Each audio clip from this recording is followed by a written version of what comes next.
This one I'm okay with. Campaign swag. Yeah. Perfect. What's going on, William? Good. Long time no see.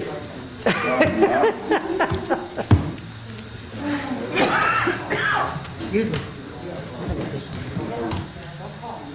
You can't do nothing. There's none back there. Take this one, I just... Oh, that's okay. You gotta get it from the mayor's office. Don't worry about it. I'm just a vote. Sure. You want me to get a couple of cups and we'll split it? Want me to get some cups and we'll split it? Okay, we can do that.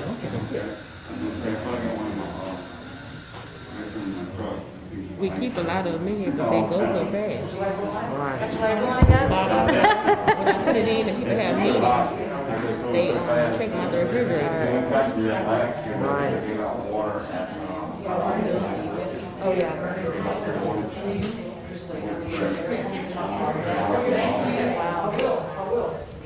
People take it. We're live. The mics are on, so you know, guys. My husband texted me. Well, he texted you.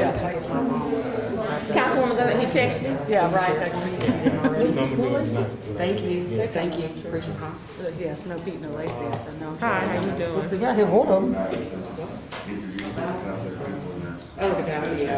Okay. Is it really? You can have it. I didn't want it. I said it's too nice for me. I really like cookies. Who was the person that was the other person? On the leather seats. And I was like, chocolate. Look what y'all do. I'm like, What is his name? I don't even know how to clean it. I just noticed it. Okay. I used to Hire somebody to detail it. Right. Okay. Well, if you see him, Andre Coubre, tell Josh I said hello. I haven't seen him in a long Leather time. conditioners. It's supposed to clean it too. I don't know.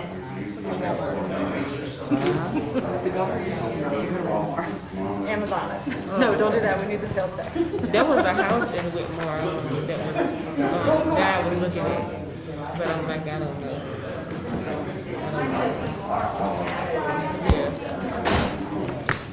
How you doing?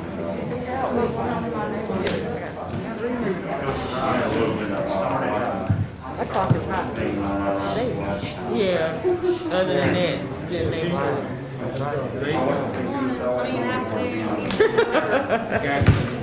Good day. I've been in wastewater all day. William, right. Good afternoon. How you doing, man? Doing okay? Good. You all right? You good? Good, good. You good? Alan earlier today. Keep it straight. You know she's a man. Really, guys? It messes with your psyche. You really serious. Yeah, we had. Huh? That's all he talks about. That's it. You get him talking about he's good to go. It makes your eyes blue. Oh, yeah. That's good, man. So, starting back again. I tell you. I know. We wear That's these true. much longer. Yeah. We're all holding monoxide or something. That's what my brother, his doctor wife said. You can't be good for us. This is a plot to wipe out the general public. Knocked it out. Got it out of the way. Absolutely. Absolutely. That's good. The yeah. So, what area you cover? The whole area. That's a lot, right? Yeah. I know. You get to see it all.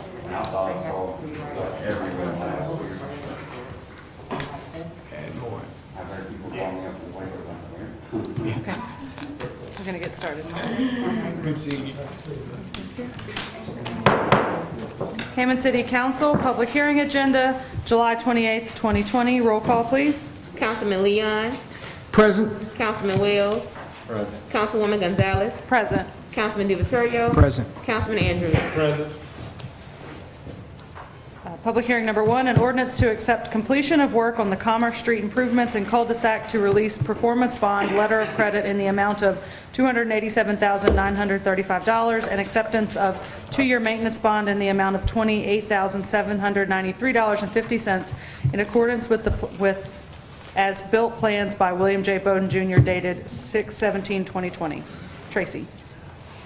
Good evening, council. This is a street improvement that the Tyser family has done for the Commerce Street that was in really bad condition. I personally want to thank Mr. Larry and his family for doing that. I think he's here tonight somewhere. It was in very bad condition. The drainage improvements were done. There were some sewer improvements done. There was a cul-de-sac added there for actual turnaround that helps with safety and fire trucks and police and ambulance and mail trucks. So they've added the cul-de-sac. We have inspected all the improvements there. Everything's up to par. They provided the as-built and a 2-year maintenance bond in case anything does go wrong with the street. The city has a bond there to ensure that those improvements stay good. Councilman Wells, this is in your district, right? Yes. And have you taken a look at it?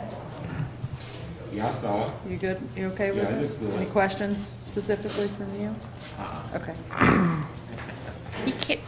We can't see each other's faces with this. Is there anyone? See me smile. I'm seeing you smile. Okay. Is there anyone here on this matter? Any questions or comments from the council? Okay. Move to number 2. An ordinance for an expanded conditional use request by Vashon L. Moore to allow placement of a manufactured home meeting all code requirements on lots 8 and 9, Block 10, Greenville Park subdivision located at 108 and 110 West Louisa West Street, zoned RS3. Recommended approval 4-1 with the following the conditions set forth in the agenda. Tracy. Mr. Vashon Moore is asking to place a mobile home at this location with the standard ECU conditions. It's strictly for Mr. Moore, and the mobile home must meet all the conditions, skirting, the age, so forth. The commission voted 4-1 for this approval. This is typically not in the proposed mobile home area, but they did vote to approve this because there were mobile homes that are existing there now. We also asked Mr. Moore to move some abandoned cars that were on this lot, and drove by there, and he's done that. So we're asking for your approval. This is District 3 as well? Yes. Yeah, everything. So although it's 2 lots, it's still only 1 mobile home, right?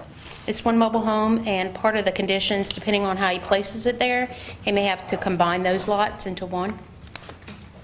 Is there anyone here on this matter? Would you like to come forward? This is Mr. Moore.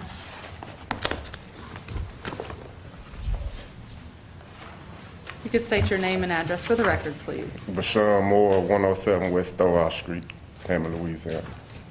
Do you have anything to add? No. No? Okay. Any questions or comments by the council? Okay. We'll vote on this at the end of the regular session, so we're just here in public input right now. So, Okay. thank you. Number 3, an ordinance for an expanded conditional use request by Diane W. Hooks to allow placement of a manufactured home meeting all code requirements on Lot 20 Rose Hill Park subdivision located at 2401 Center Avenue. Recommended approval 5-0 with the conditions in the agenda. Tracy. This is also an expanded conditional use for a mobile home. This is located in a proposed area, and Ms. Hooks also had a few abandoned cars that she's removed from this property. There's quite a few live oak trees on that property, so we're going to help her with placement when it comes time for permitting, and we ask for your approval. Also in District 3? It's That's District 4. District 4, yeah. Sorry. Nobody's here tonight. Just Ms. Diane. Is there anyone here on this matter? Ms. Diane. Okay. Do you have any questions for her? Anyone have questions? No? Anyone else here on this? Okay. Thank you. Thank you. Number 4, an ordinance to create the accrual buyout fund. Lacey Langton. As discussed when we introduced this, this has been under discussion since the budget work session. The purpose of this is to create a fund so that the funds that are used to pay out vacation time and sick time that typically happen at a retirement or a termination with the city are placed into a fund. The funds are reserved only to pay out that accrued time that is due at employee terminations, specifically retirements. The funds can be paid out for this purpose without returning to the council for 2 meetings every time an employee terms. So it's more, it's a faster process, it's more efficient, and it's more similar to what we've been doing all this time. The funds can be paid out and recorded appropriately as salary and taxes instead of lumped into a single budget line, which is where we placed them in the interim time here. And then the fund's name actually corresponds to what is being paid. This is actually accrued time rather than retirement, which comes from the state. So I think that clarifies some of the confusion that was at the last meeting and some of the questions that we've had over time. Is anyone here on this matter? No, Questions from council? yeah. Thank you, Ms. Lacey. That was one of the biggest concerns that I had, because it all started out by retirement. And that was the biggest issue we had, but it's more about, it's still not even about retirement whatsoever, you know, because the retirement gonna come from the state, it ain't gonna come from the city anyway. You're right. Yeah, I think this helps clarify all that, yeah. Gets us back on the same page. yeah, thank you. Any other questions from the council or comments? Okay. Number 5, an ordinance to amend the City of Hammond budget for fiscal year 2020-2021 and to transfer $300,000 from the police administration retirement line item into the accrual buyout fund. So when we were making the amendments at the last meeting and approving the adopted budget, this money was moved into the police administration, and we set up a retirement line item. And so what we're requesting is that the council move the money from that line item into the buyout fund. Again, that'll give us our first installment of funds for the buyout. These are specifically going to be used for police retirements this first year, since this is our transition year, and since we had not done a full analysis of the city, and since we don't typically know all of our terminations. A lot of times in the past, these have just been absorbed within the budgets. It's only when we plan for very large retirements, when employees have been with us for 30 to 40 years, that we know a large retirement is coming, that we budget for those. So this just moves that money into the fund so that it can be used throughout the year. Questions or comments from the council? Anyone here on this matter? Oh, yes, Lacey. I'm sorry. Lisa. The funds may be paid to the current employees when they requested to cash out smaller portions of their leave, not only when they retire. How is that controlled? So this year, we're not going to use this fund to handle those buyouts. We had some discussion with the council over the last few weeks and trying to understand this fund and how it would be used. We do allow employees to cash out their K time, their compensatory time. The way they earn that is by working overtime, and instead of being paid overtime, they wish to build up hours. And so then they sometimes cash that out to help with financial emergencies or just to help with purchases throughout the year. So we will still maintain our K-time buyout program. We also allow in our policy the provision to cash in some of your vacation time in a financial emergency time. That's not just kind of a daily procedure or I want to go buy something big. It's in a financial emergency, and that has to be approved by the department head and by administration. So those buyouts will still continue to be absorbed within the departments. They're not going to be tapped into this fund. We may recommend to the council at the end of this year and as we prepare for next year's budget to use this fund, but that's something to look at over the year and to really evaluate the effectiveness and the efficiency of how to best manage that. Okay. All right, if there's no other questions, we'll move into our regular session. Roll call, please.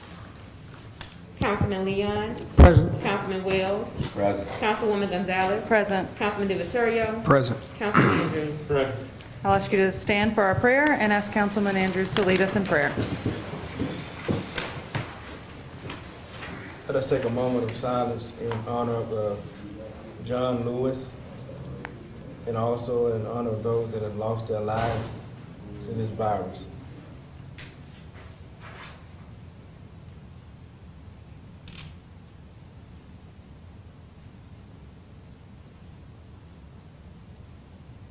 Most gracious, loving Father, we thank you this evening, Father, giving you glory, giving you honor, giving you praise, thanking you this is a day that you've made. We shall rejoice and we shall be glad about it. Father God, we thank you for health and strength in our body and activity and use of our limbs. Thanking you for your darling Son who died upon the cross that we too would have access to the tree of life. Now, Father God, we ask you that you continue to do what you've always done, that continue to lead us, continue to guide us, and continue to protect us. I ask that you continue to bless each member of the council and their families right now. Continue to bless our city administration and their families. Father God, I ask you to continue to bless our city police department and our fire department as they continue to protect and serve us in the street. Father God, we thank you that everything tonight will be done decent and order and pleasing in your sight, where you would get all the glory, where you would get all the honor and all the praise, because it all belongs to you. In Jesus' name we pray. Amen. Amen. I'll ask you, all veterans and active military to render the proper salute for the pledge. I pledge allegiance to the flag of the United States of America and to the republic for which it stands, one nation, under God, indivisible, with liberty and justice for all.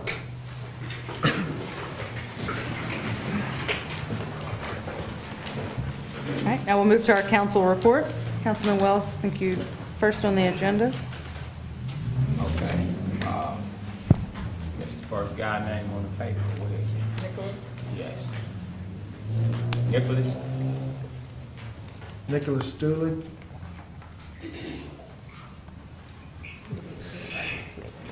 Okay. Yeah, what he wanted to talk about a flag for Hammond, Louisiana. And that's what because he said he see that Hammond don't have a flag. And so that's what he wanted to talk about. But he can give you more of what's going on when he come around. Thank you. Demetrius Carter.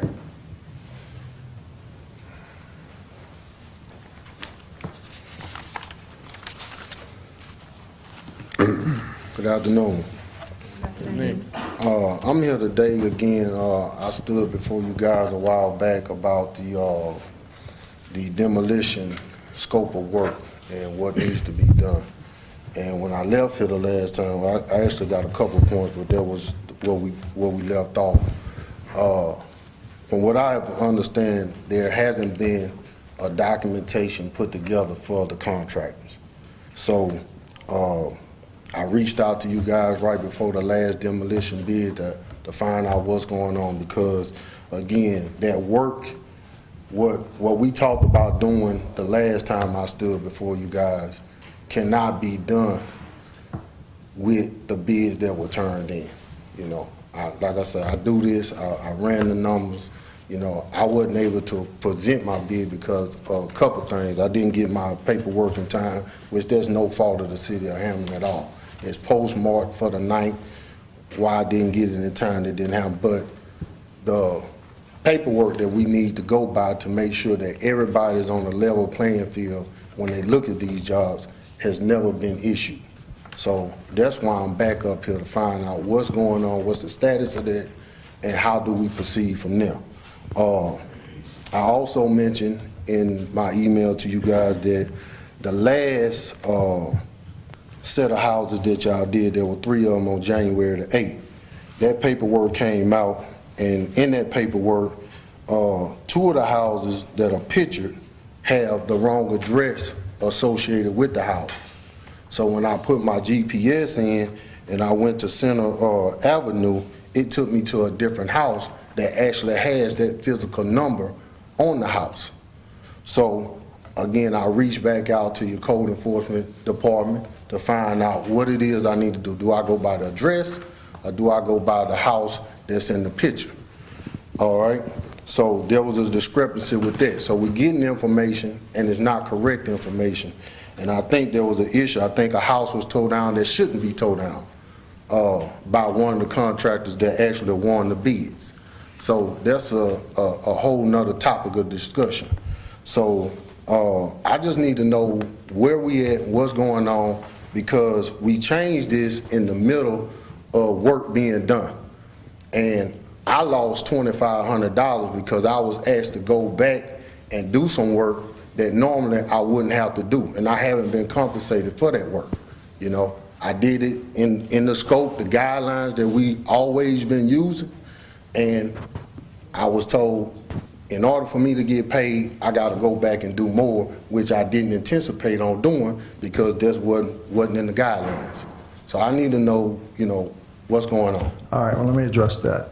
First, after the last complaint, what I did was I called Jana Thurman with purchasing and asked her to check into it and how the process worked. Apparently, it didn't go through purchasing and had been like that since its infancy. So she, along with Andre, looked into the verbiage and the wordage and everything that is put before you all when it goes out to bid. They decided that, well, for sure we want it to go through purchasing. So now all bids will be going through purchasing as all other bids do in the city. So that's going to kind of clarify the problem we have, along with specifically the wording as well. So between Andre and Jana, they pretty much have that tweaked out as far as how that process is going to work from this point on. So it should be very clear. They did have a picture with that, so as you said, do I go by the address, do I go by the picture? That's a typo issue on that particular one. So you went back and you asked him and he gave you the right address, correction, or whatever. That being said, from this point on, I think this is going to be rectified. And Andre, I don't know if you want to address this or Jana on what the process is going to be, but I think that's been cleared up. We're also planning to have a checklist of the different things that would happen at a demolition. And so it'll be very clear. It'll have a yes or a no as to whether that particular removal of an item is required. And that'll depend on the type of structure it is and the different features of that structure. So it's going to be specified very clearly as to what the scope of work is. And then when you go and if you happen to win that project, you'll also enter into and receive a letter that will give you notice about a notice to proceed of a start date and when you need to be finished by. So that'll kind of be your contract going forward for how much you will be paid, where the house is located. There's also going to be a pre-demolition meeting with the people who win each project. So with each house, you'll have a pre-demolition meeting with somebody in code enforcement to confirm the address, the location, and to confirm what was on the checklist. Okay. And if there's any changes need to be made during that process, we have the change order system that we've used for construction projects in the past that will just duplicate for this type of process. So this has already been done? You already This created? is what they're working on right now in terms of the chart that has the different aspects on it. That'll be the yes, no, and how that's involved. But that is what we've all come to an agreement on and will be done in the next week or two to get the next demolitions rolling out. I think he came about last year, I think about it. So I thought y'all were going to do that last year with whatever system needed to be put in place to prevent I this can't speak to confusion. what happened last year, but I can tell you what happened in the last few days, and this is what's been agreed on and how the process will run. We had spoke about it, and in the process of speaking about it, they gave out a contract, and in the process of giving out the contract, it was still going the way they was doing it the old way. Because I had went out myself personally, I had went out and took pictures of the concrete being left on the job, and it was actually in Sam District. But I wanted to see to make sure for myself. Or whenever I'm talking, I like to always know what I'm talking about. But I never brought the pictures forward because I said I'll wait till another time when all of us can sit down and talk about it. But in the process, I would like to see, you know, how they do it as far as construction-wise when they tearing the houses down. I think some of the things we want to look at too is if there's liability to the city. So if you leave certain things like maybe a concrete slab or a sidewalk that's broken or other things that may be a problem going forward, we need to use this as an opportunity to get all of those straight. And so that's why each property may have a little bit different in terms of the checklist, but the checklist will be the same. And it will either say, yes, this applies to this property, or no, it does not. It'll be very clear in terms of yes, no, do this. And the only difference being when they're off a slab on a slab. Other than that, everything comes off that lot. It needs to be prepped for cutting grass. Okay. Thank you for bringing your email and bringing this to light. It sounds like we have a good plan. If y'all could send the checklist to the council members, since this has come up a few times, that way we can all know how this is supposed to work. Okay. Thank you, Mr. Carter. And then Jamal Mosley.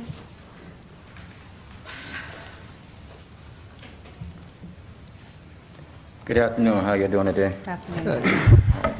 So I'm the contractor that was involved with the discrepancy at the 2413 Center Avenue. To my understanding, it wasn't clear whether I was to go by the address, the physical address, or the picture. I was told to go by the address. I went out there and I did the job. I did the work.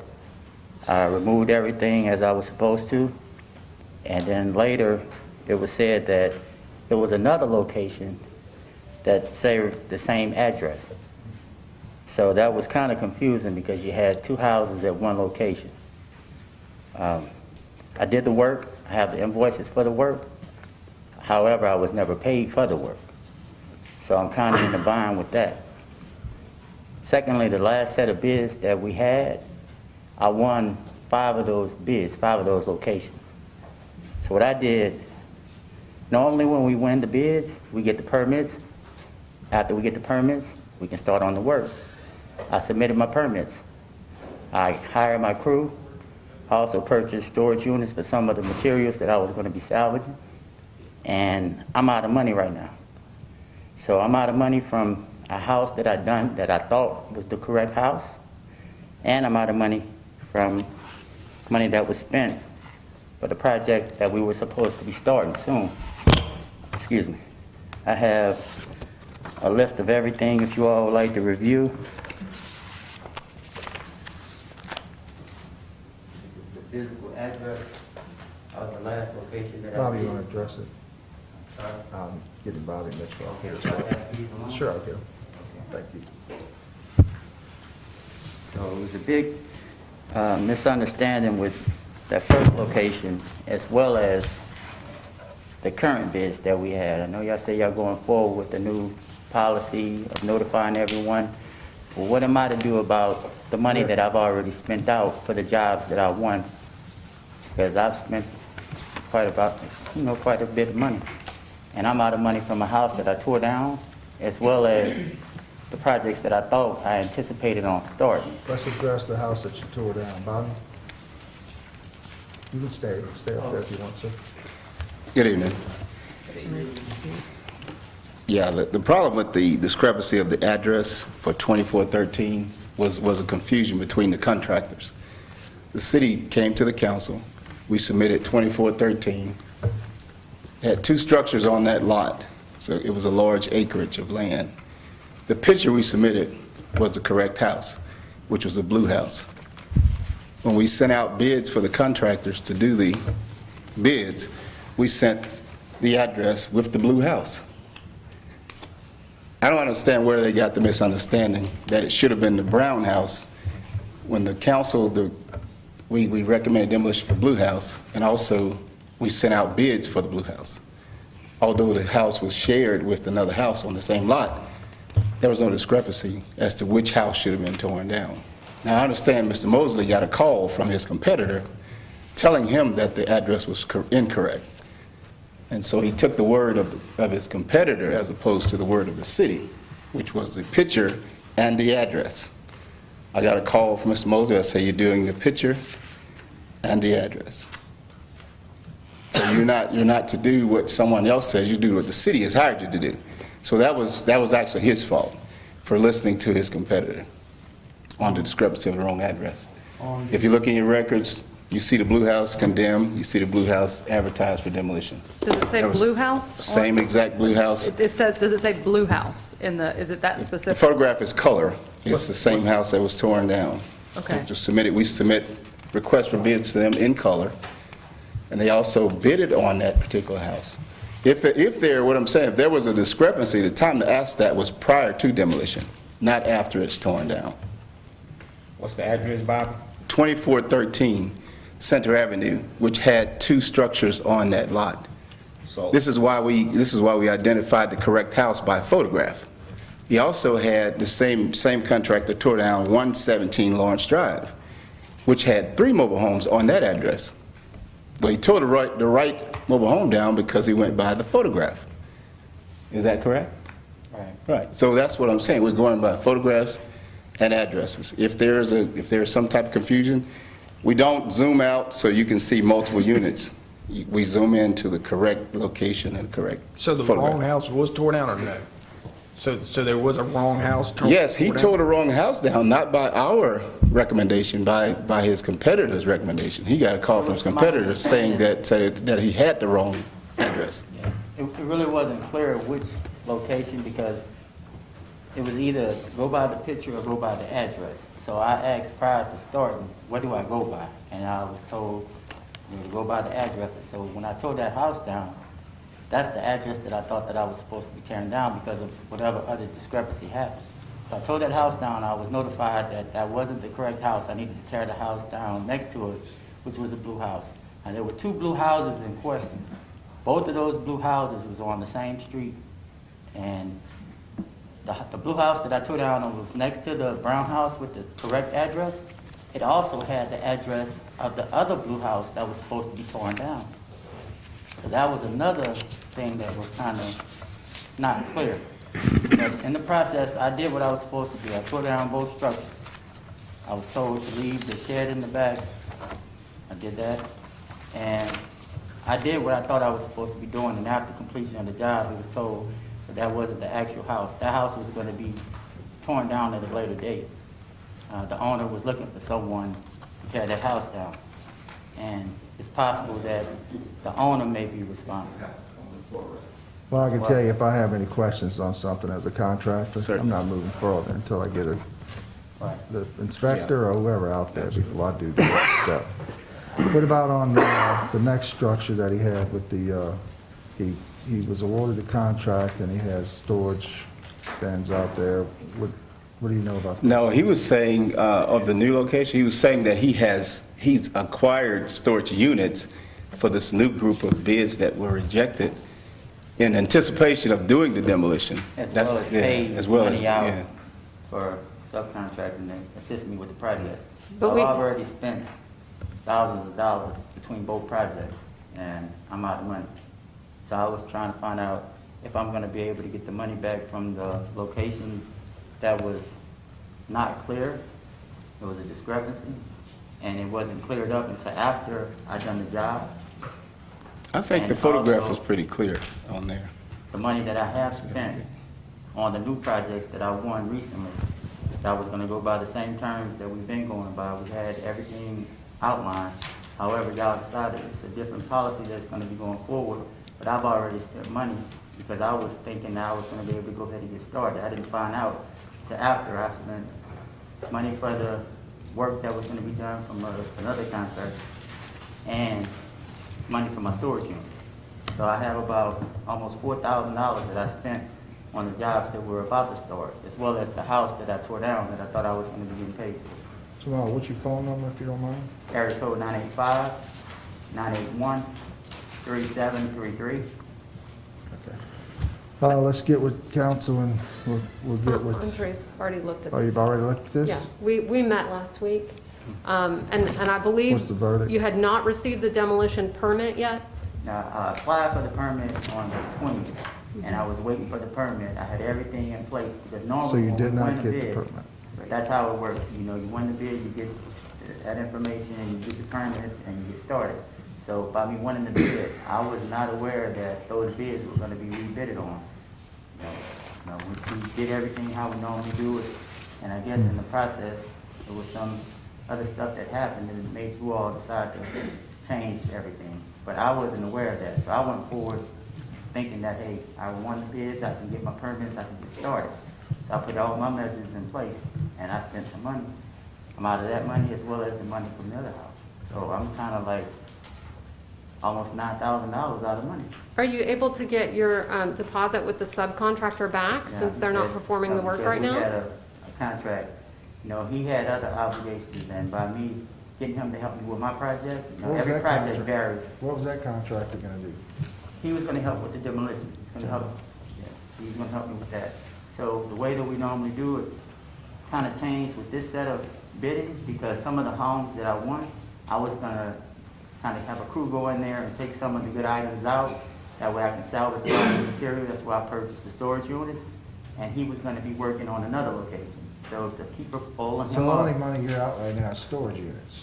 No, I'm out of the money that I spent to that guy that I was gonna hire. So you gave him money before you Gave did him it? $3,750. And I paid for the storage units, which were about $200 more. So that's right under $4,000, about $39.50. And I have another house that I did because of the discrepancy.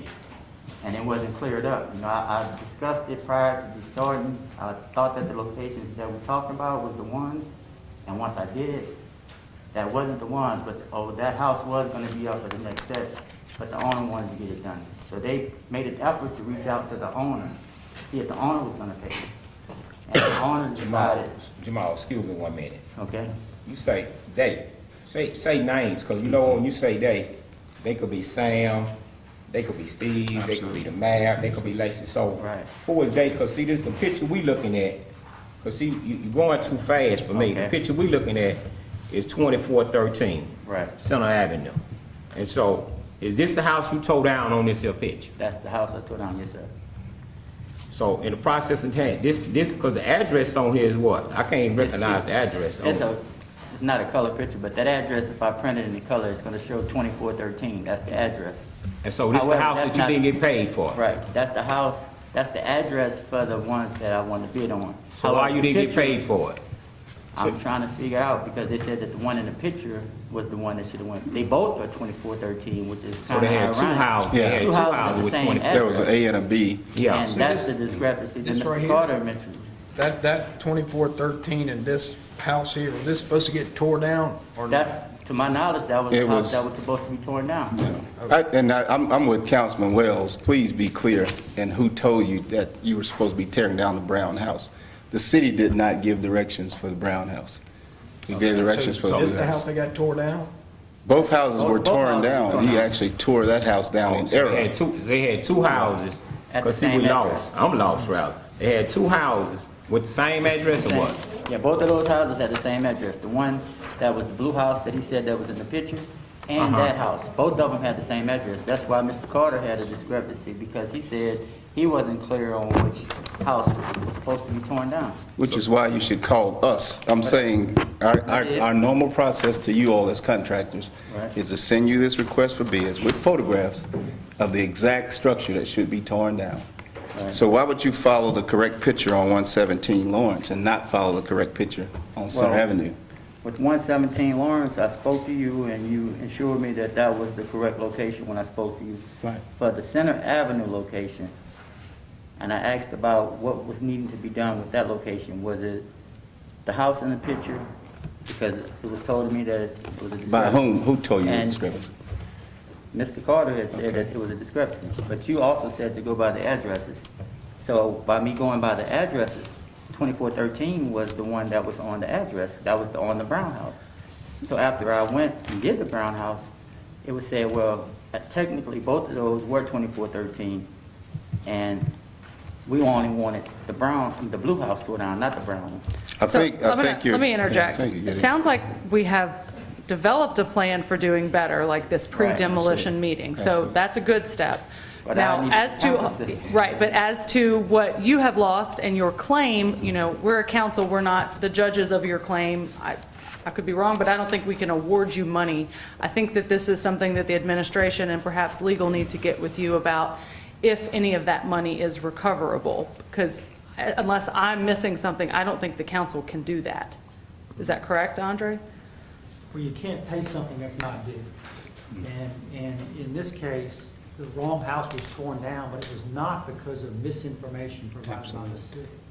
It was acknowledged that there was a discrepancy, and that should have been cleared up by the contractor with the city before the house was torn down. That's how I view it. And On the other, there were expenses incurred, but that was before the permit was given. I mean, he can't go out and tear down.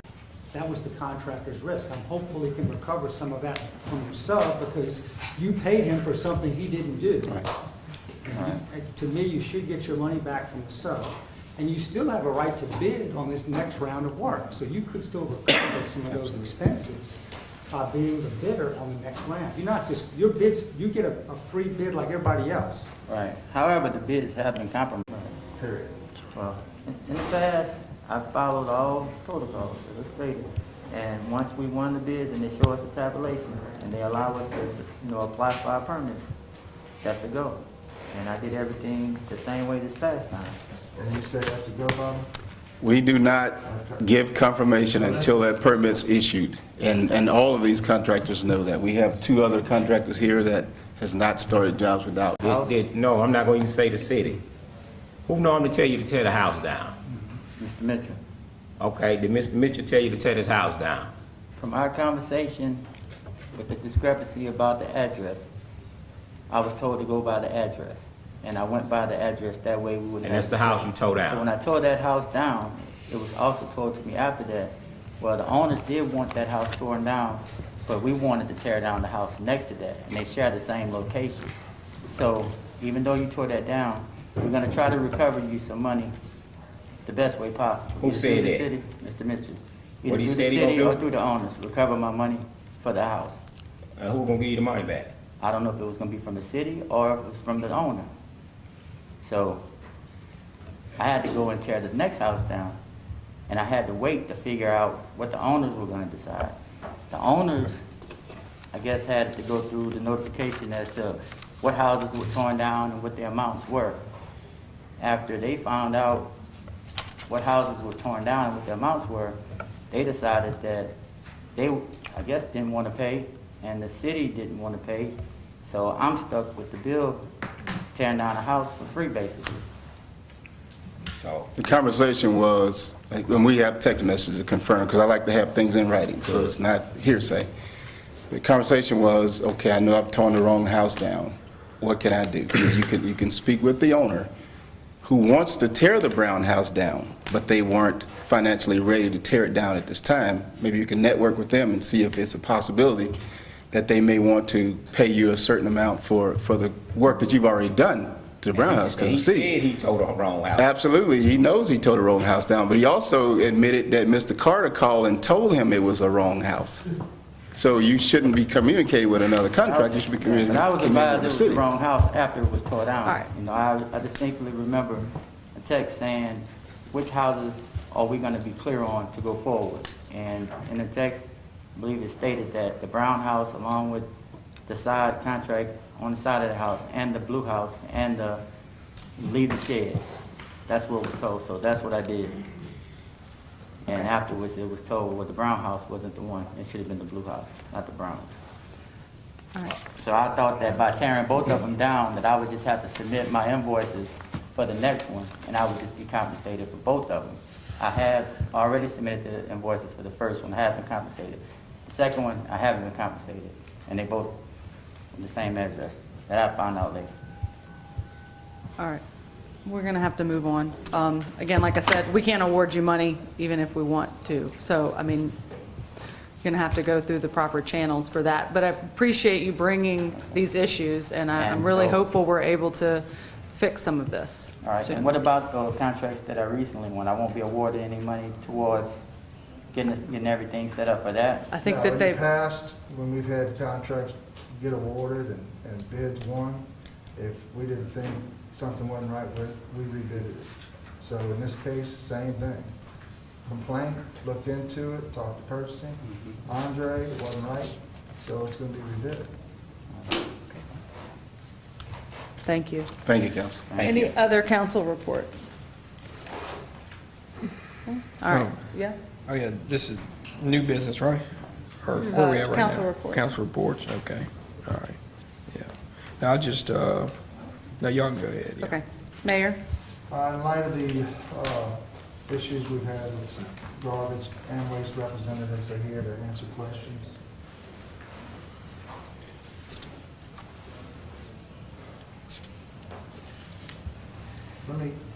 I guess I'll start with something.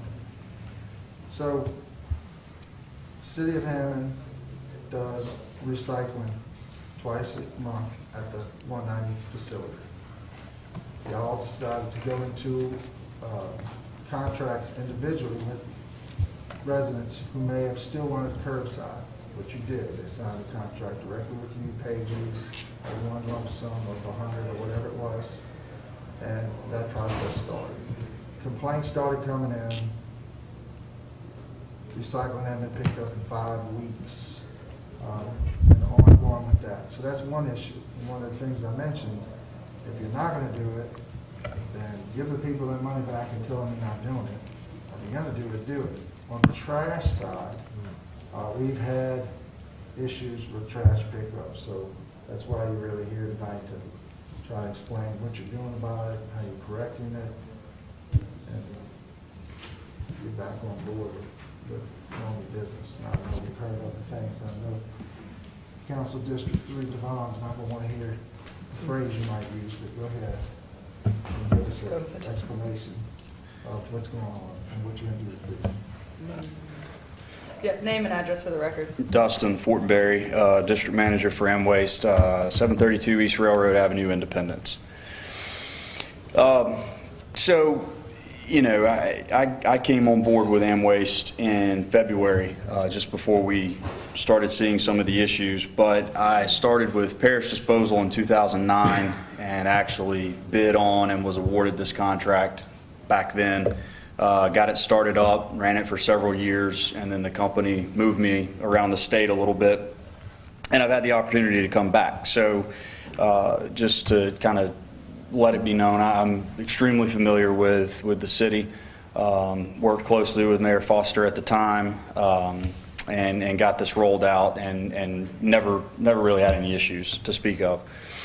Coming back in, saw very much the same thing happening. The only change in the contract, I mean, same drivers, same everything was basically the same as I left it.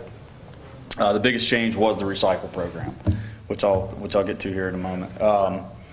So the first thing that we started to see in March was the increase in volume. The average is about 35% increase in volume, and what that does, just to give you an idea, when you quantify that and do a little bit of math, you know, if you've got a route that's structured to run 10 or 11 hours and you add 30+% volume on top of it,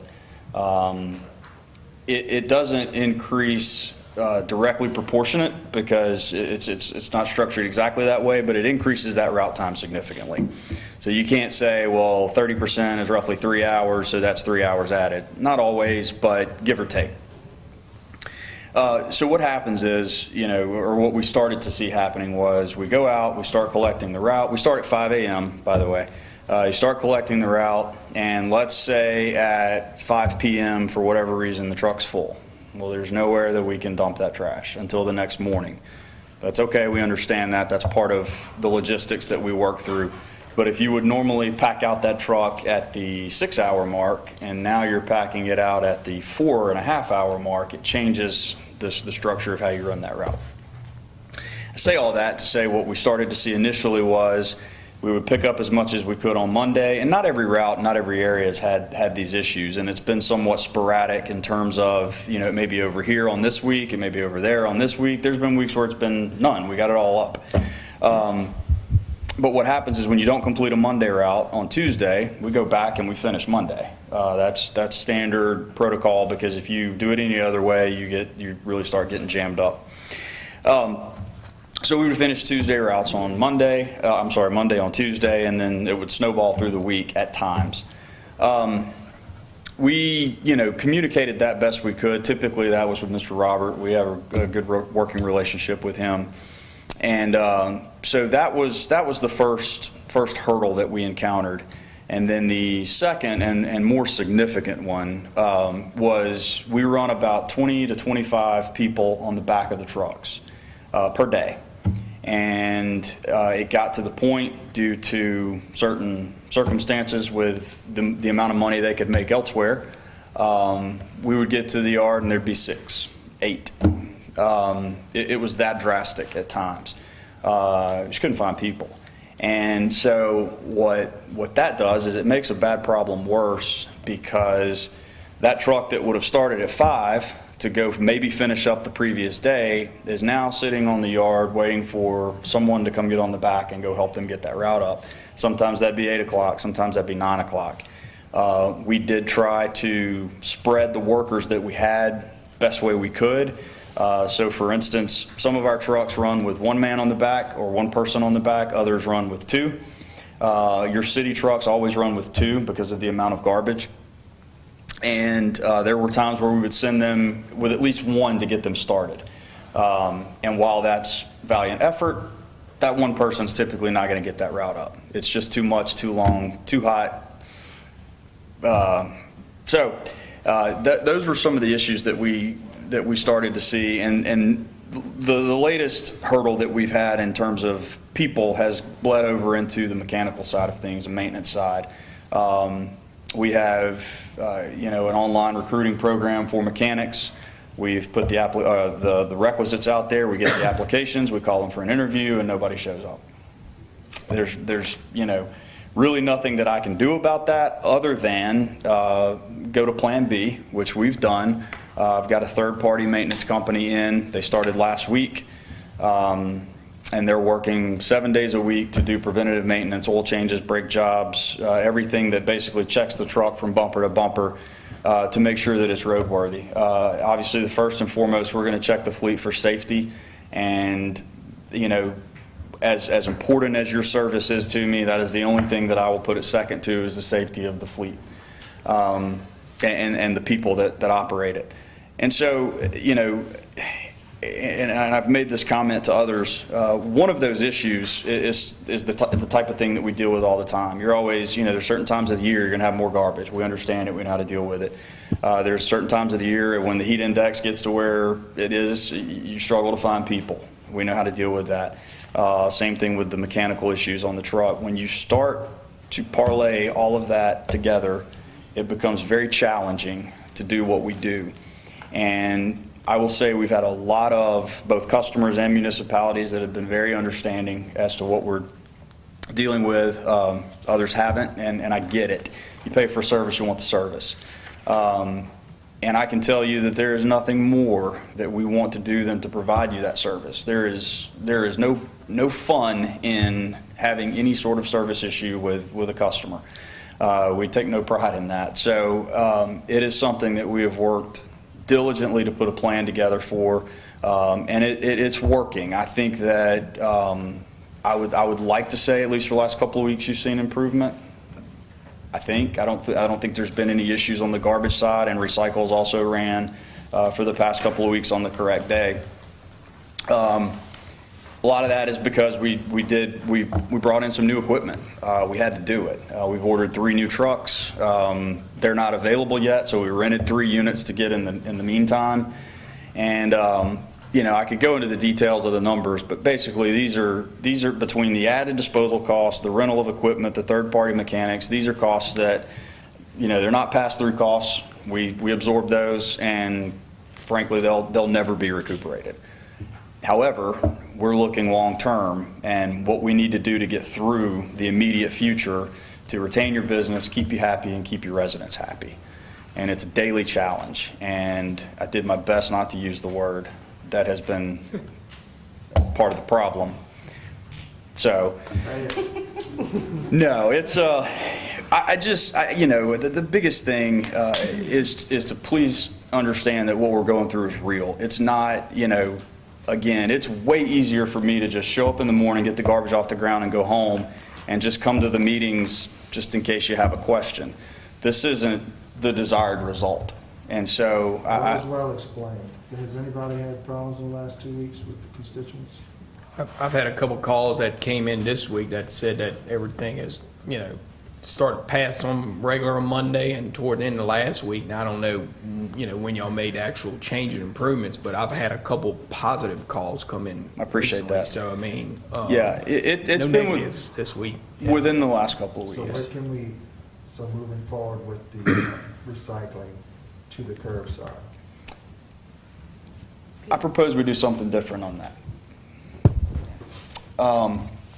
Hear me out, and I'll be brief. And we can Well, we can, if you guys are interested in this idea, we can talk about it more and bring it back to a formal setting. But, so when you recycle curbside, the materials are collected separate from the trash, taken to a recycling facility, which we take to Baton Rouge. And that type of what's called single stream recycling is becoming a little bit more ancient in the way that things are kind of evolving. And what I mean by that is, so generally speaking, when you take recyclable materials to a MRF or a recycling facility, you get about 35% of that material that becomes a sellable commodity. Okay, so the rest of it goes to the landfill because it's fallout, it's residual from the process of recycling. Once you do get that 35% on average, then it becomes, again, it's a commodity. Does anybody want to buy it? Who wants to buy it? How much is the price of cardboard? How much is the price of, milk cartons or plastics or things like that? So then you start to face the challenge of, all right, I have this commodity, but it may not even be worth what they're offering to buy it. So again, it's a better alternative for me to just put it in the landfill. Now, we don't do that. We have, records of where everything goes to the recycling facility, but the fallout from there on average is 65%. I say all that to say this. We have a partner that has the ability to turn that into about 95% usable material. And the beauty of it is, all you take them is regular trash. And I can get you plenty of details. It's real and there's proof behind it. So it's not, just trust me, it's going to be recycled. There's proof in the numbers where the materials are delivered, and it's a 95% collection, give or take, versus a 35%. How far away is this? It's about 5 hours away. So it's in Georgia? It's in Alabama. Alabama. Right. So it's the only one in the So now Southeast. you're dealing with trucking and fuel and... Well, but here's what I would like to look at the numbers with you on. So you look at average pounds per home, 15 pounds on a 96-gallon recyclable cart. When you quantify that over 250 subscription residents, which you have, you come out to about 8 tons a month. We could divert one compactor load, which would be the equivalent of about 8 tons. And again, we can work the numbers to where all of the proof is laid out that this is happening. So you're looking at, you don't have to recycle curbside. We will divert a percentage of your tonnage, which is being paid for by the resident, if that makes sense. And we will show where we're pulling out a much higher usable recyclable material, because what happens is this facility, and again, we can go through the details of how they do it, they do the same recycling process. They separate cardboard, plastics, and all that kind of stuff. The residual is converted to a biopellet fuel, which is used in replacement of coal.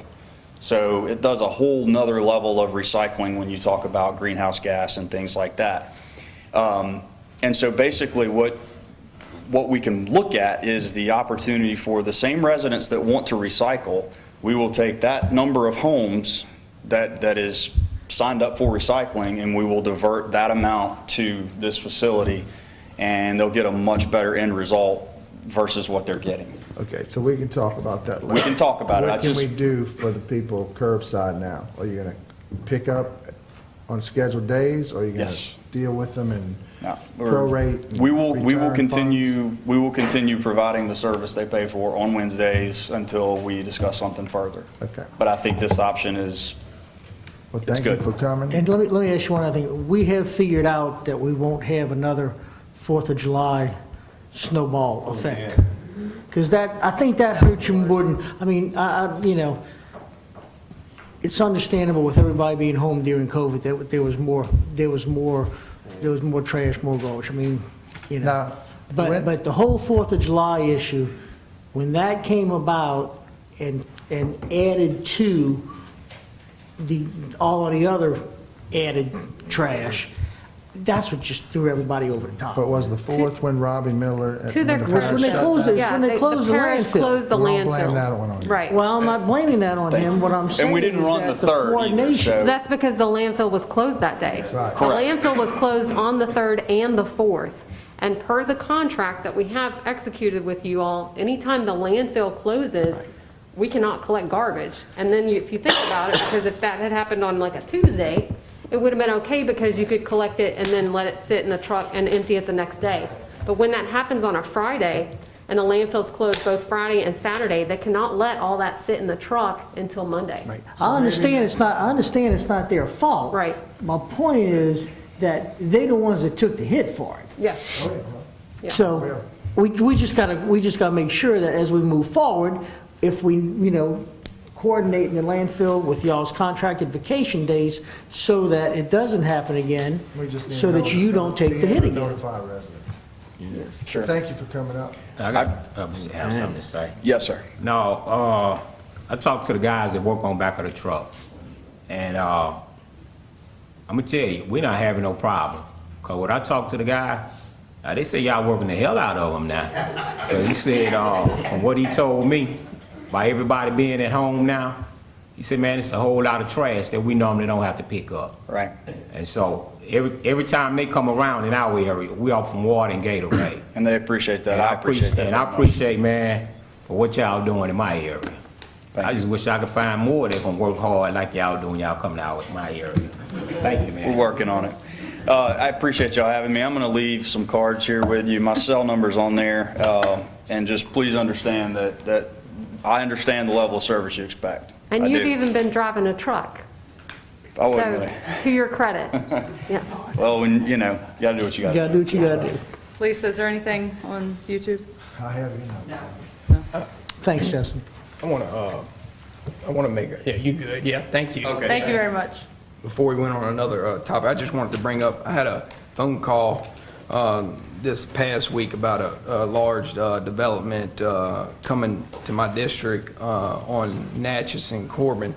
It's a tax credit development housing and called the Borough, and I think there's a couple other maybe coming in the rest of the city that, my district, I've talked to some residents really are opposed of this development. And I just wanted to make sure that we actually address the housing development before it gets too carried away. And Tracy, I wanted to ask you, do you know anything about that development coming, the Borough 64 unit? We received a phone call.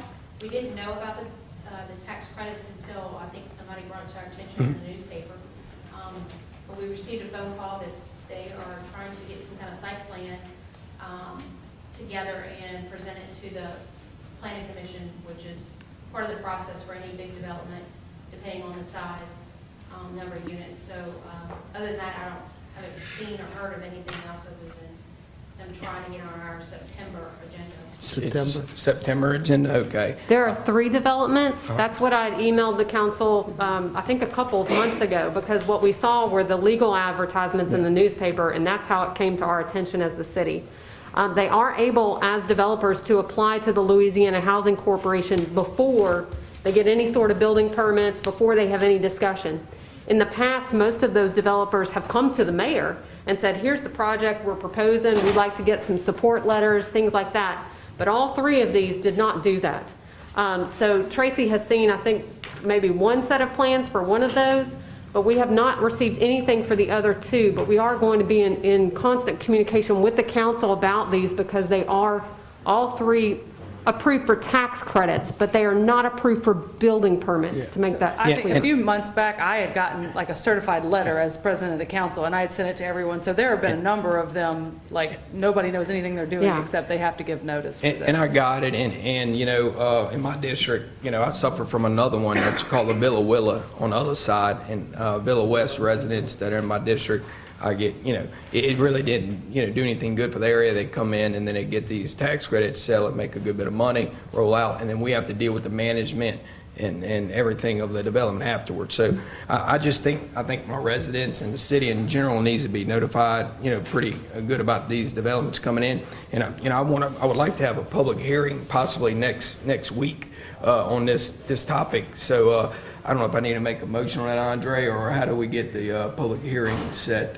Just tell Tanya. Just Just tell Tanya and Okay. check And I everybody's want the availability. administration, to be there, and Tracy can be there, or somebody from planning and zoning as well, too, I possibly. would suggest reaching out to the housing authority Mhm. and how those, because every project is different. Yeah. They could be single-family houses, they could be apartments. Yeah, these are apartments here, And yeah. who their target renters are going to be, so. Yeah.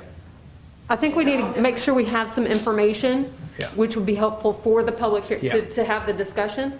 So if we could get whatever we can, and then schedule that date. That's fine. Is there a hearing, do they have anything that you know of that's coming up soon in August, or the first date is in September? They made a phone call and said, what's your deadline schedule, what's the process? Okay. Said you have a public hearing with the planning commission, these are the deadlines. So their intent was to get their stuff together by September. I don't know how far along they are. When's a public hearing with the planning and zoning? Well, it hadn't been set yet. Okay. No, they have to submit all their documents first. Okay. And then we submit and we send you guys the agenda, but I'll keep you posted on that. Yeah, keep me posted. I just want to get that public hearing set pretty soon, possibly next week or the following week, if possible. And I guess I'll get with everyone and try to, see what y'all's schedules are like, and we can get the public, the city notified so the residents have, knowledge of what's going on, and they're able to, come to the meeting and voice their concerns, so. Yeah, because it's Tracy, because I had came to one of the meetings and talked, man, I don't know if this the same developer or not. It's not, it's a different. Okay. That guy reached out to Devon, and I'm not sure if they even applied for tax credits. They don't have tax Yeah, credits. they don't have tax, that's not any of these guys. They're familiar with Hammond, they developed off of J.W. Davis, that, single-family housing. So that's the guy you spoke to, but that is not any of the ones that sent letters out. So the guy that sent letters, that was the one that probably contacted me, I guess, Friday, the borough guy. That's the one on from Florida. Mississippi, yeah, okay. That's the one that's trying to get a public hearing Yes. with the planning commission for September. Okay.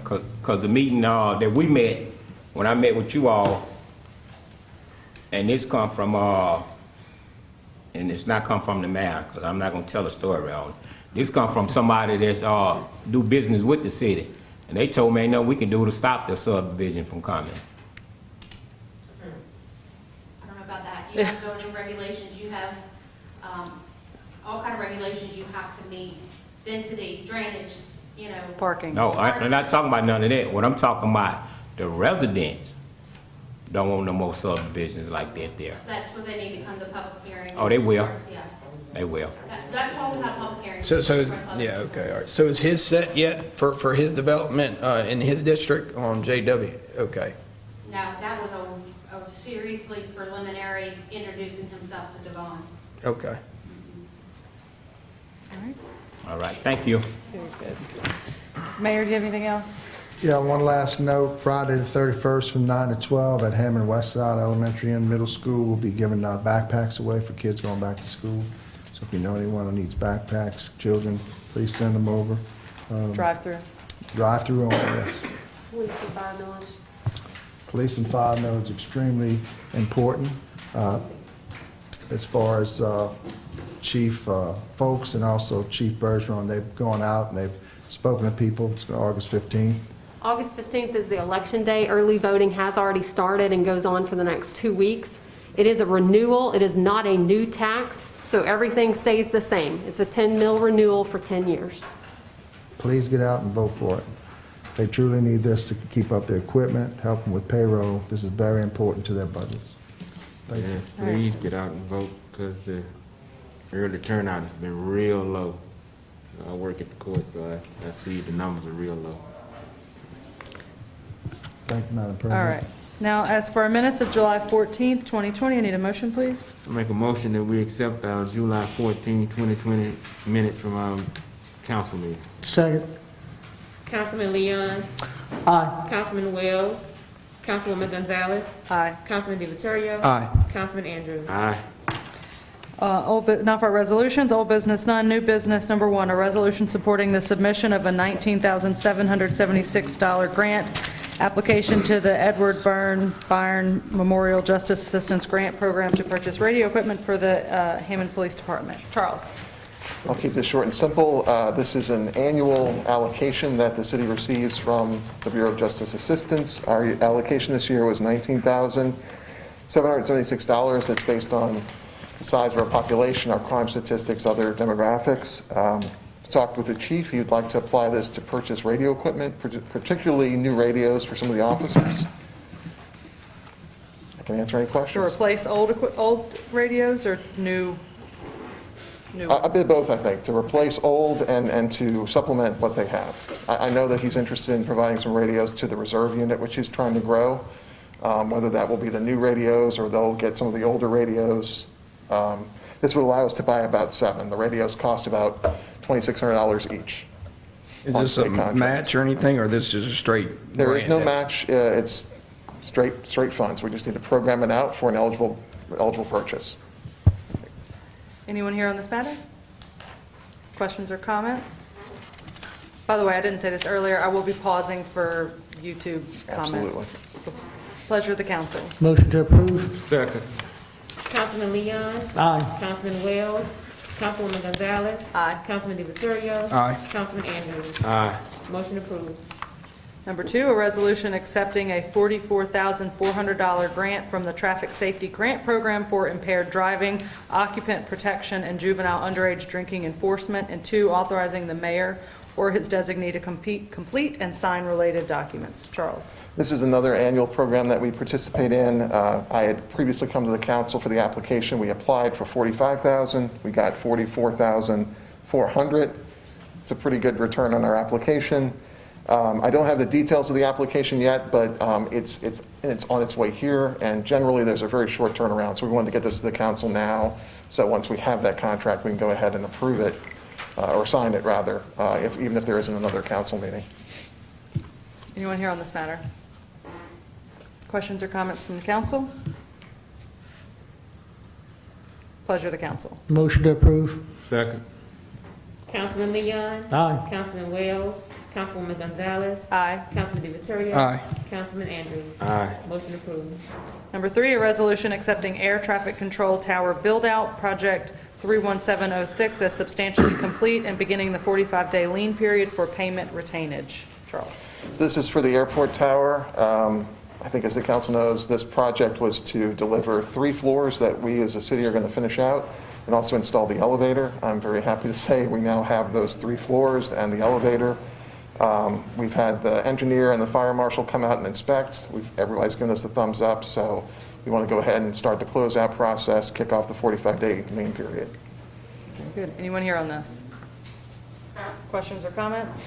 So that's pretty much complete, huh? That tower, the build-out tower. The floors are unfinished. The city still has to go in and finish the floors, but we have floors, which we did not have before. We have 3 new floors, 2, 3, and 4, and we have an elevator that takes people from the 1st floor to the 4th floor, which is the highest the elevator can go.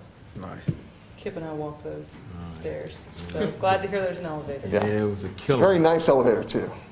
Good. Pleasure of the council. I make a motion to approve. Second. Councilman Leon. Aye. Councilman Wells. Councilwoman Gonzalez. Aye. Councilman DiViterio. Aye. Councilman Andrews. Aye. Motion approved. Thank you very much. Thank you, Charles. Number 4, a resolution to purchase 1 Pierce Enforcer 75-foot ladder truck from Cidians Martin Emergency Group LLC for the total amount of $799,510.07. Chief Bolts. So this is an addition to our fleet, which is a 75-foot ladder truck. The current ladder truck that we have is 109 feet. However, it's aging. I sent y'all some presentations and referenced some NFPA standards that normally your frontline apparatus, especially a ladder truck, just due to the age and the use. Normally, about 15 years, they want to see you move that to a reserve status. Well, here we're at 20 years with ours. We really haven't used it as much as it in other cities it normally would get used. However, the maintenance is starting to increase because it still is a frontline truck.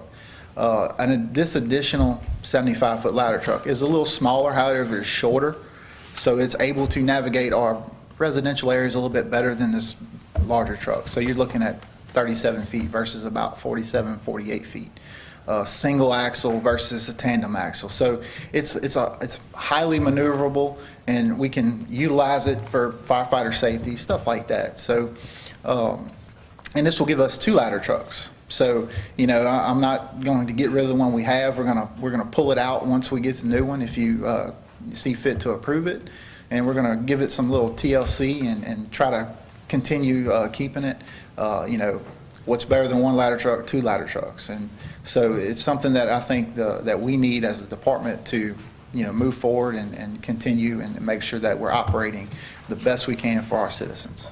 This is something that this department has been, excuse me, this is something that this department's been asking for about 6 years now and saving for. So this is a big piece of equipment that they've been wanting.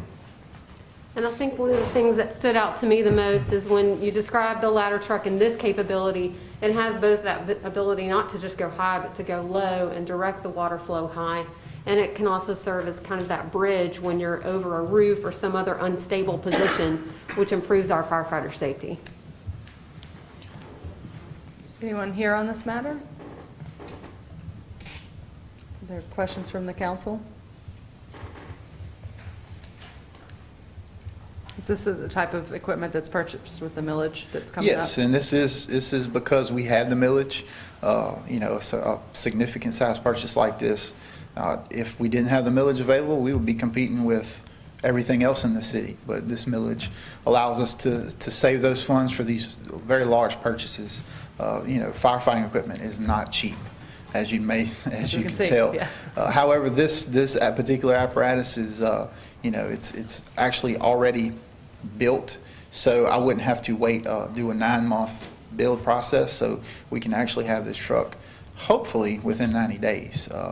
So how this is 75 foot, and the one we had before is how many feet? The one we have currently is 109.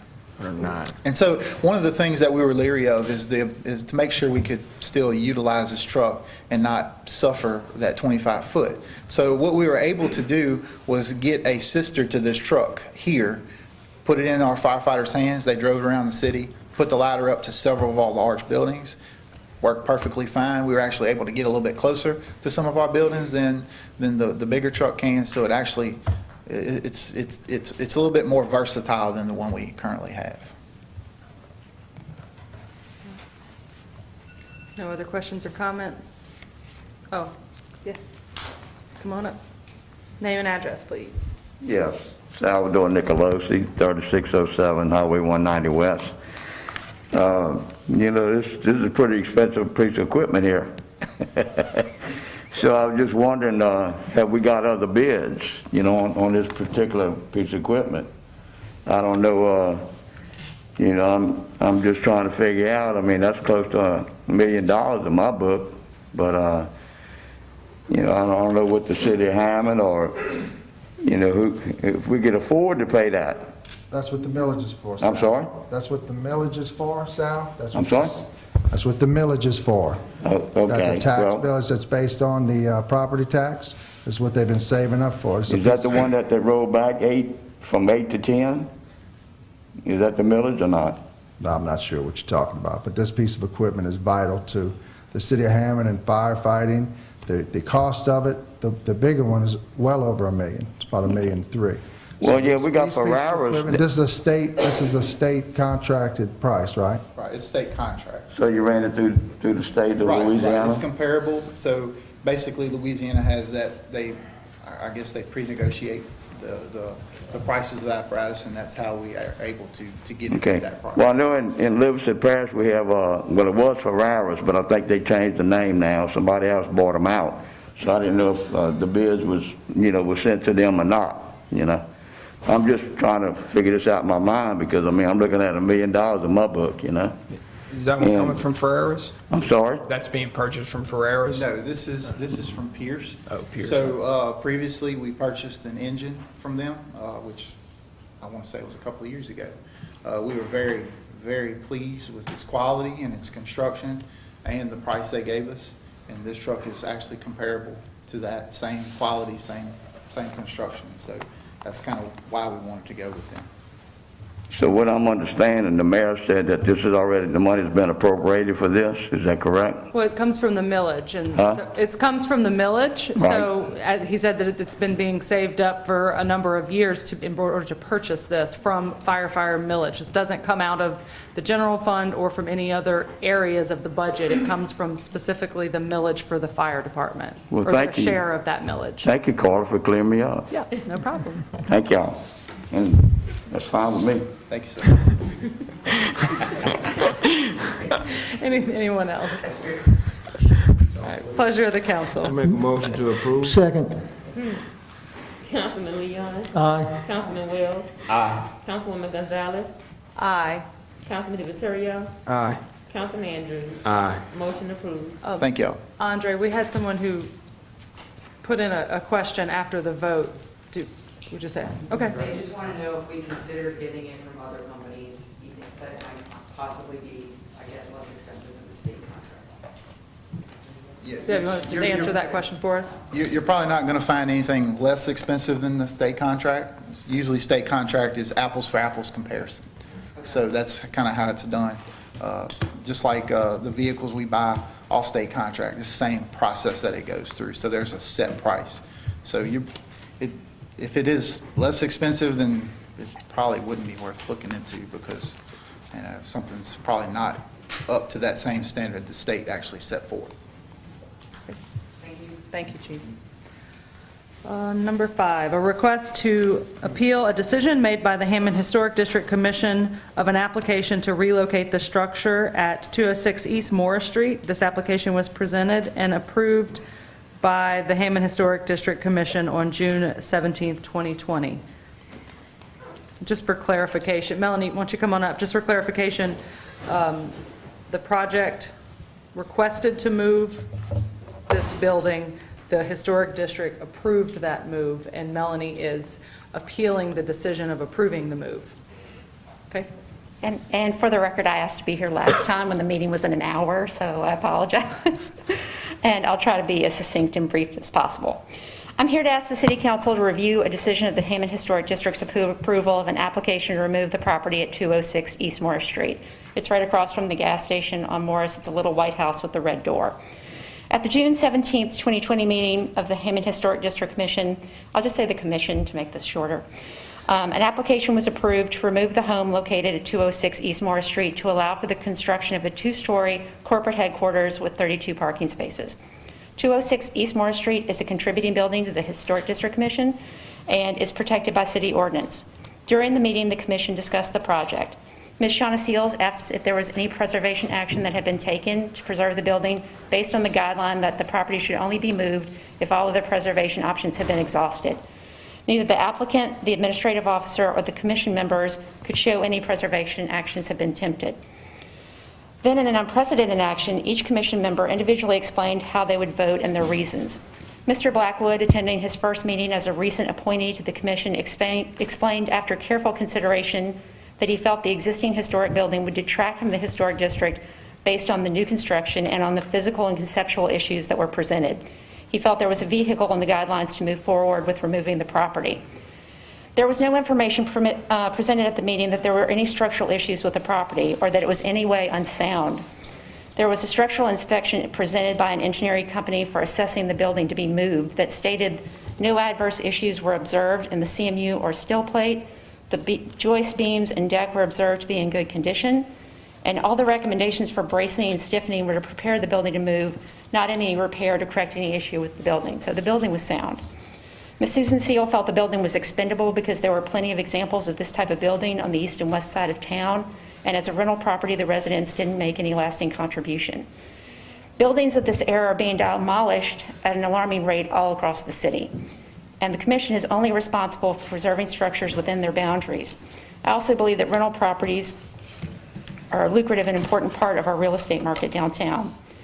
Mrs. Shirey felt this application was different from similar past applications she had voted against, the removal of 2 similar buildings at 207 and 211 West Morris, which was also appealed, if y'all remember that.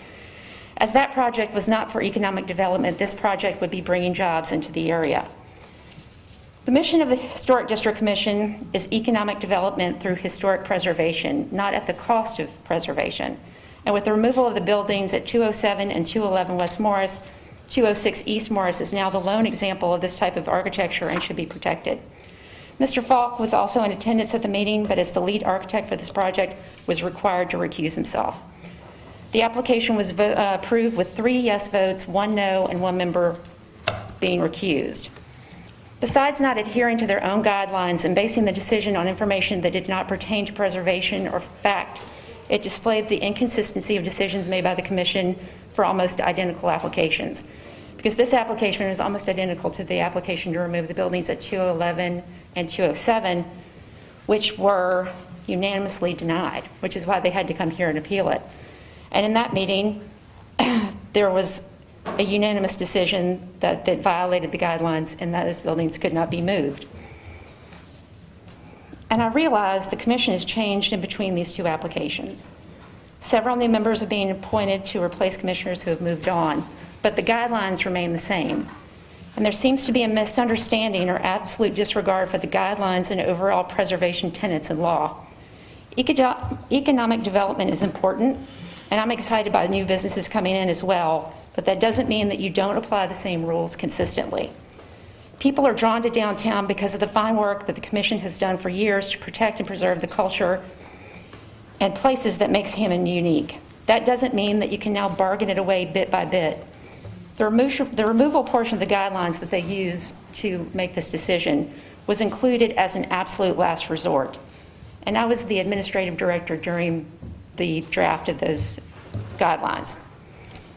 As an absolute last resort, it is not a loophole for architects and developers to get around the rules. It was meant for emergencies like needing a police station, a firehouse, or a hospital, cases of eminent domain for road projects, or cases where the safety and health of a large portion of the community takes precedence over everything else, including preservation.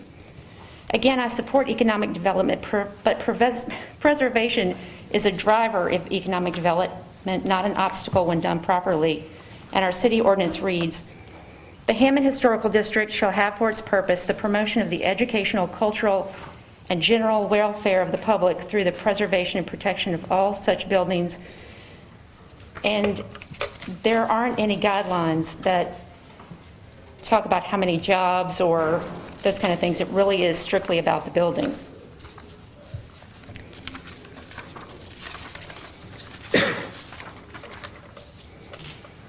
By fairly applying the guidelines and maintaining the district, the Commission is already doing their part in economic development. Preservation is their first task, not an afterthought. And there are other jobs, other boards that have the job of creation and bringing business into our area as their primary focus, and I promise Arcueil Downtown is one of the attributes they have to show visitors and potential business investors what a special place Hammond is. We also bless that Hammond still has lots of open space for development, unlike more populated areas where they have run out of viable real estate to build on. Hammond's not the French Quarter where you have to tear something down to build something new, and I think we've all seen how that works out. This is also not the only example of the guidelines not being followed, it's just one of the worst. And now with this regrettable precedent set, it won't be the last. I also believe a precedent was inadvertently set by this body and other Historic District Commission appeals, even when they did follow the rules, this council still overturned their decision with no explanation or guidance for moving forward. Subsequent appeals were supposedly determined on whether the guidelines were followed, but blatant violations were approved through the appeal and basically encouraged to undermine the process, set a poor example, and make enforcement even more difficult. So I'm here today to ask you to overturn this decision based on a true view of the guidelines and how they were applied to this application, to encourage the appropriate and fair review of the Historic District Commission applications and appeals to this body moving forward. Thank you. Thank you, Melanie. Thank you, Melanie. Jenny, did you want to come up and speak on behalf of the commission?